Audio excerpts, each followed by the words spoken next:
is Dia, and today I have a wrap-up for the week and for June. So even though I tried not to forget a book last week, I forgot a book last week. So let me go over that one first, and then I will tell you about the 8 that I finished. So the one that I forgot last week was Atalanta by Jennifer Saint. There is so little that is known about Atalanta in Greek mythology. In fact, they think that there might actually have been 2, that mythology just kind of merged into one. And so this was Jennifer Saint's way of telling Atalanta's story, both different Atalantas merged into one, and tell a story that is cohesive. I think that one of the complaints that I've heard about Electra and Antigone is that it wasn't a reimagining of the story. There was nothing new in the story that isn't told in Greek mythology. Whereas with this one, I think that it is more the reimagining of Atalanta, just because you get these moments just like you do in Greek mythology, but she has filled in the rest of her life. And I enjoyed it. I thought that it was really good. So yeah, Atalanta by Jennifer Saint. It's the book that I forgot last week. So the first one that I finished this week was The Sky Weaver. This is by Kristen Ciccarelli, and it is the 3rd book in her last Namsara series. If you guys want a story with dragons, where the dragons play a major role in the story, this is a good one. They're very intricate to this whole world that Kristen has created, and it was really a good time other than the relationship stuff. The last Namsara is the name that is given to one who can not only speak to dragons, but can get them to work with themselves rather than be a threat to them. That is the whole basis, basically, for the story, is finding this one. There is a family bond and a treatment of family that is heartwarming. And then I read Lysistrata, which is by Aristophanes. It is a play, and it had me cracking up about a war. And Lysistrata in particular was very tired of it. She was just sick of it. And she talked to the women of the countries that the men were warring over. And she talked all of them into basically withholding any sex from these men until they could decide that the war was done and that they could get along with one another. There was just so many funny moments in this play. It's short, it's not a long one that you will not regret reading. And then I read another play. I read Antigone by Sophocles, and this one also was just incredible for different reasons. This one wasn't funny. It was empowering and inspiring, and she is so full of honor. I really like her as a character. So Antigone is the daughter of a king. She has a sister and two brothers. The king dies, and the two brothers are fighting each other for the throne. They both end up dead, and the new king is her uncle, Creon. And so it's just Antigone and her sister Aramis, I think, that is left of her whole family. And Creon declares that one brother is going to be buried, the other is not. And the rest of the play is basically how Antigone feels about that and what she tries to do because of her faith and her beliefs in order to get a beautiful afterlife. So short, and yet has such a punch to it. I just walked away. I haven't stopped thinking about it, and I just really enjoyed this one. Then I decided that I needed something a little bit on the lighter side. So I read Assaulted Carmel, which is by Amanda Flowers. I read it in a day. It was just such a good time, and it was just what I needed. It's about a chocolatier whose grandparents are Amish. Her grandfather's not doing well. She goes home to take care of her grandmother and grandfather, and in the process, of course, somebody is murdered and she has to help try to figure it out. And then at the end of it, instead of leaving, she decides to stay in Amish country. I just am so happy to have found another cozy mystery series to read. I then read The Scarlet Pimpernel. This was a reread for me, but this is another book that I just can't get enough of. I just love this. This is by the Baroness Orczy.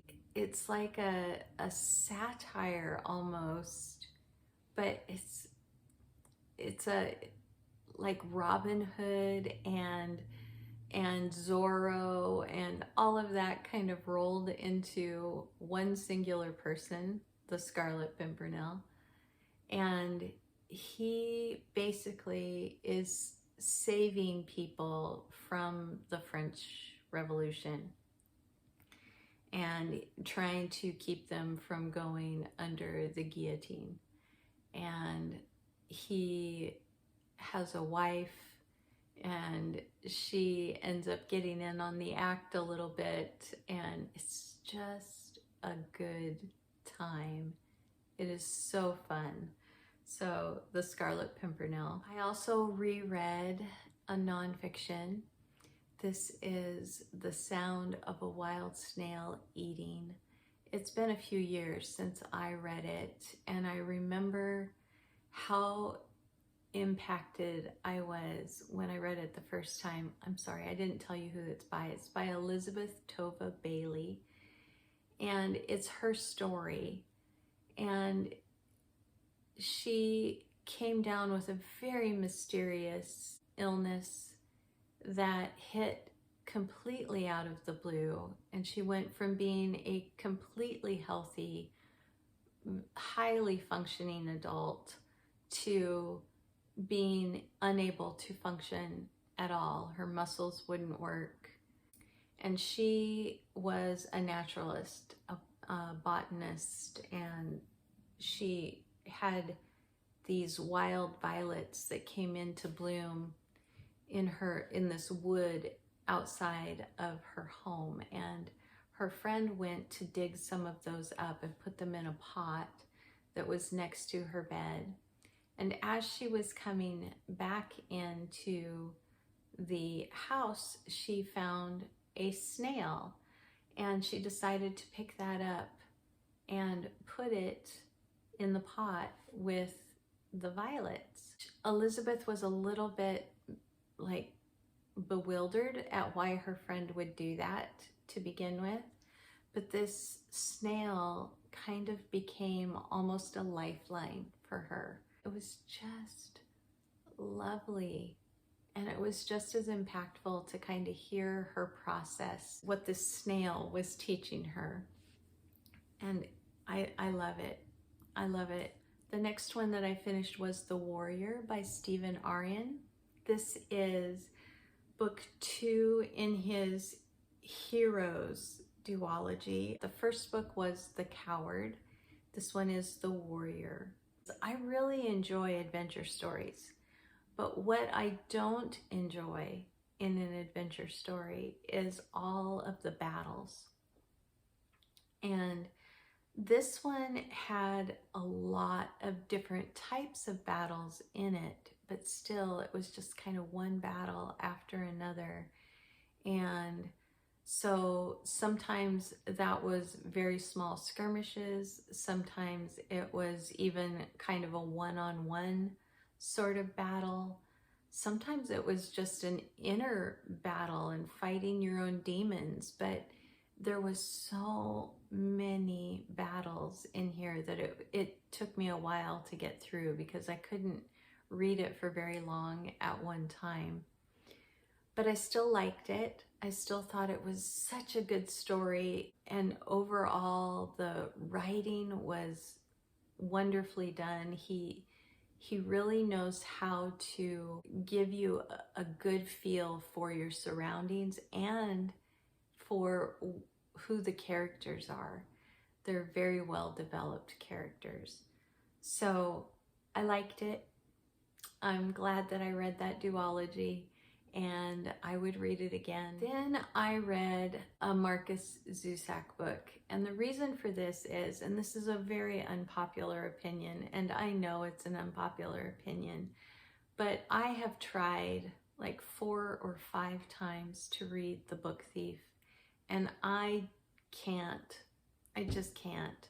One of the things that I don't appreciate in writing or in speaking is people that have to use profanity. I just think it's lazy, and there are many other words that someone could use. 9 times out of 10, if I am going to DNF a book, it is going to be because of sex or because of language, especially when it's kids that are using it. It just, yeah, I didn't like it. So I've tried, like I said, several times, and one of the boxes on my bingo board is a second chance author.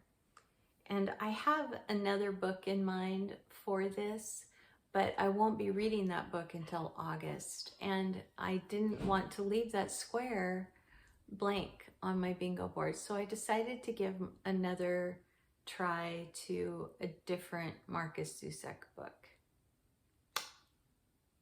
I did manage to get through it, but I wanted to DNF it. And it's I Am the Messenger. It just had language that was profane. It totally takes me out of the story when something like that hits. And so I've given him several chances now. I just don't think he's the author for me. The Parables of Peanuts by Robert Short and illustrated by Charles Schulz. It's a nonfiction. It is about just faith and how that is demonstrated day to day, and how Charles Schulz put that into his comic strips to demonstrate that in The Magic of Ordinary Days. This is by Anne Howard Creel. It's a historical fiction that is set in Colorado, and it is about a young woman in World War II during World War II, who is the daughter of a very pious family, and they have experienced some really heart-wrenching things. And as a result of that, she gets herself into a situation where she ends up in a relationship that she didn't ask for, even though it's not a bad relationship. It's just something that she never expected to be in, just kind of how she grows through it. I'm not a historic fiction reader.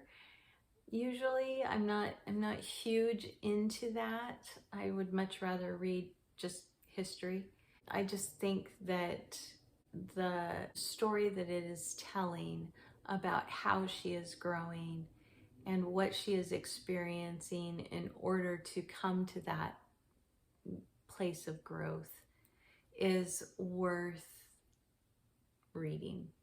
And then also am reading The Queen's Resistance. This is the second book in Rebecca Ross's The Queen's Rising duology, and I am really liking it as much as I liked the first one so far. And then I think I told you last week that I had a book called Ishmael by Daniel Quinn on hold at the library. And I had started to read it, but the style that it is written in was just not working for me. And I didn't want to end up not liking the book just simply because the style wasn't working. So I set that aside. I may pick it up again at some point. All right, so I think that is everything, you guys. Thank you so much for joining me today, and I would love to hear from you down in the comments. Have you read any of these? Do you guys, am I the only one that dislikes The Book Thief? Like, I really didn't like it. It wasn't even kind of, it was like, I seriously didn't like it. I would love to know if I'm not alone. Please tell me I'm not alone. And then I would love to hear if you've read any of these other books as well. And I will see you again very soon. Thank you for coming by. Thank you for spending time with me here. Like if you liked it. Subscribe if you want to. Bye.